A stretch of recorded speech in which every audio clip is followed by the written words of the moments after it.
Vous voulez que je vous raconte c'est mon premier enregistrement et je l'ai fait en prison parce que j'avais commencé des ateliers quand j'étais en tôle avec Françoise qui tenait les ateliers de son et on était 3 dans la cellule, Karim, Jules et moi, et on était tous les 3 à l'atelier, on s'était tous les 3 inscrits à l'atelier avec Françoise. D'ailleurs je ne me rappelle plus comment ça commence, mais je vais...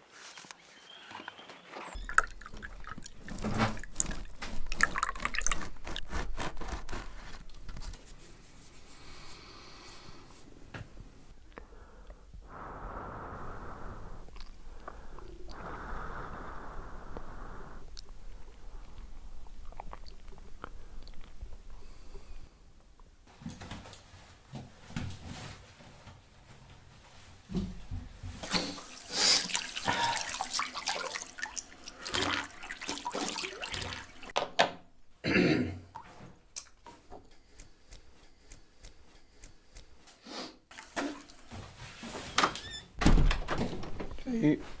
Salut.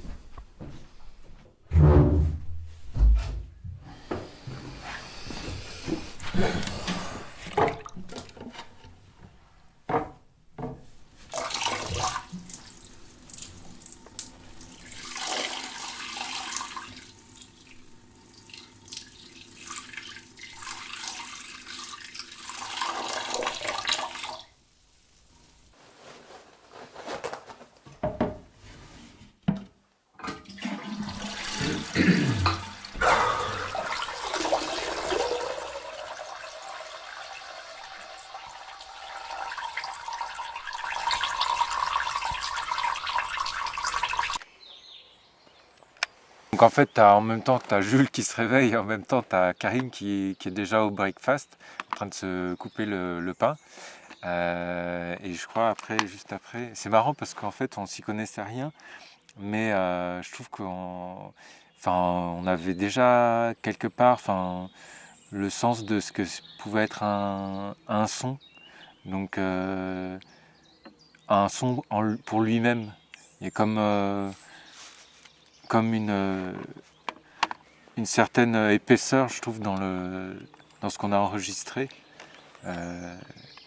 Donc, bon, pour moi, c'était le début, hein, mais donc, je sais plus comment ça continue.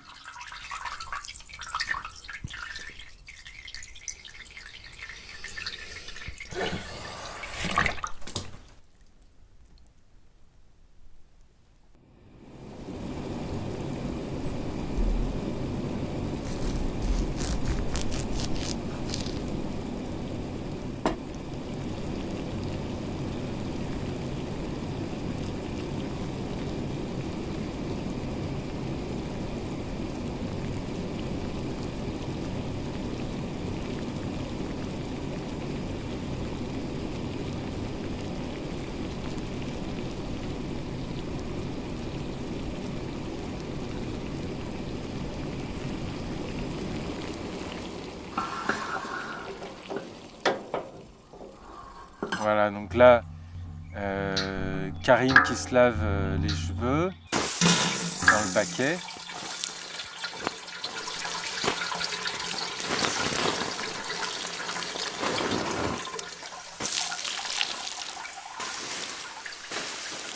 Le réchaud, je sais même pas d'ailleurs, on avait de la chance parce que normalement on n'a pas le droit d'avoir un réchaud. Mais je crois que c'est Jules qui avait réussi à en récupérer un, donc on le planquait bien. Et ça permettait d'avoir du café et tout ça, qu'on n'avait pas besoin d'aller mendier et de payer bonbons.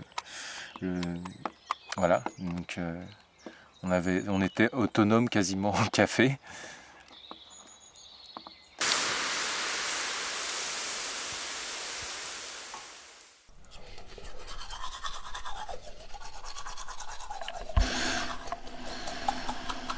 Bon là on aurait pu couper.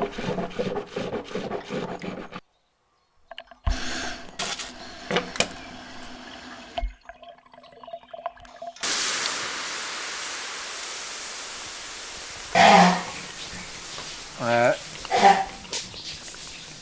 Pas besoin d'explication.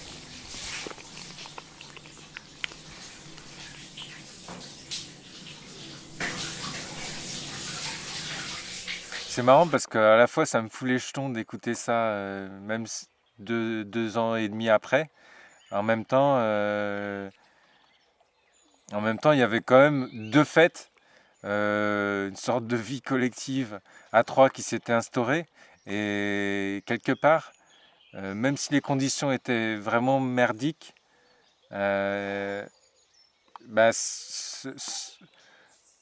une certaine forme de proximité comme ça me manque, quoi. Enfin, on était obligé de s'entendre en fait. Bon, on s'est pris la gueule pas mal de fois aussi, mais on était obligé à un moment donné de se. Donc là, il se lave les cheveux.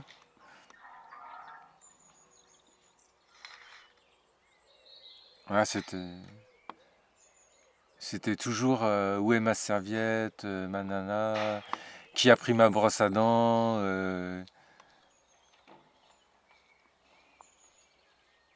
Et mais ça, c'est des sons qu'on avait réussi à capter dans le couloir, par contre. Et ou à moi. Ouais, non, ça c'était pendant la promenade en fait. On avait réussi à un moment donné à. Voilà. Et d'ailleurs, je sais pas pourquoi on les a mis sur la même cassette, parce que c'était un autre jour. Et parce qu'après on a essayé de faire des reportages avec d'autres taulards. Mais là, enfin, ça me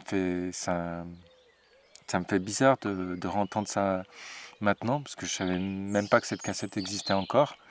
Et, et ça me fait d'autant plus chaud au cœur que ça a été pour moi, enfin le début, c'est à partir de là que j'ai commencé à m'intéresser au son, quoi. Donc grâce à Françoise. Voilà, donc comme quoi, enfin j'ai eu de la chance, quoi. Au moins une bonne chose que j'ai apprise dans cet univers de merde, quoi.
Vas-y, je t'en prie, installe-toi là. Ok, donc je vais t'expliquer le matos. Donc en fait c'est un vibratophone. Donc moi, enfin vibratomètre plutôt, parce que en fait ça mesure le son que tu peux. En fait, je vais te montrer le matériel. En fait, donc moi j'ai travaillé 5 ans sur le dispositif. Parce que j'ai fait des études en électromécanique et que j'ai avorté, mais de toute façon j'ai les bases qu'il faut et j'ai désigné le matériel que j'ai appelé vibrato spectre. Avec ça, tu peux entendre à travers les murs de n'importe quelle taille de mur et je sais que ça ne se croit pas d'habitude, si à condition que tu ne le divulgues à personne, je peux te faire une démonstration. Donc tu peux prendre le casque. Voilà, je te donne le casque. Euh, et donc je te le branche. Attends, parce que moi j'étais en école d'électromécanique. Voilà, enfin démerde-toi. Et donc Euh, donc là, on va dire que c'est une maison d'un intrus, parce que, bon là en l'occurrence, il n'y a pas grand-chose à entendre, mais quand même tu vas voir. Donc c'est un appareil qui est relativement discret et qui est étonnamment et donc efficace, comme tu peux le constater. Et tu entends là ce qui se passe. Françoise, tu peux tirer la chasse d'eau? Tu vas voir. La chasse d'eau! Là, t'entends les gamins ou pas? Tu vois, t'entends à la fois les gamins en même temps. Tu vois, dis-toi bien que la salle de bain, elle est 2 pièces derrière. Et tu me dis quand t'entends? Tu vois, t'entends la chasse d'eau? Voilà. Donc ça, c'est le spectromégafmètre que je... Donc pour l'instant, je n'ai diffusé aucun brevet parce que je suis quand même relativement suspicieux de ce que les gens pourraient faire avec. Et notamment, le problème que j'ai, c'est pour ça que je t'ai demandé de venir, parce que à la fois j'aimerais bien pouvoir quand même en tirer, on va dire, certains revenus, parce que je trouve que c'est normal quand on a inventé un appareil comme le spectromégamètre de pouvoir tout simplement que ce soit reconnu et financièrement aussi. Et en même temps, l'inquiétude que j'ai, donc, c'est que tu peux l'imaginer que moi-même, si le spectromégamètre se retrouve dans les mains de tout le monde, eh bien, je pourrais moi-même être espionné. Et, et donc voilà le dilemme. Euh, voilà la raison de ta venue. Euh, et donc je suis dans cette incertitude expectative en même temps de savoir qu'est-ce que je dois faire avec le spectromégamètre qui est un appareil, c'est toute ma vie quoi. C'est 5 ans de recherche.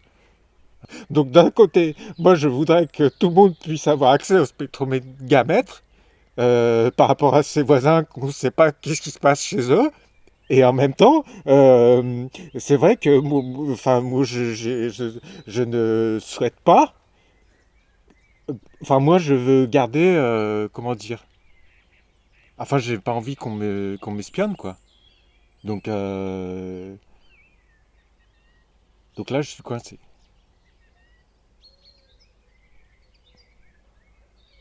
Je vais le ranger, hein.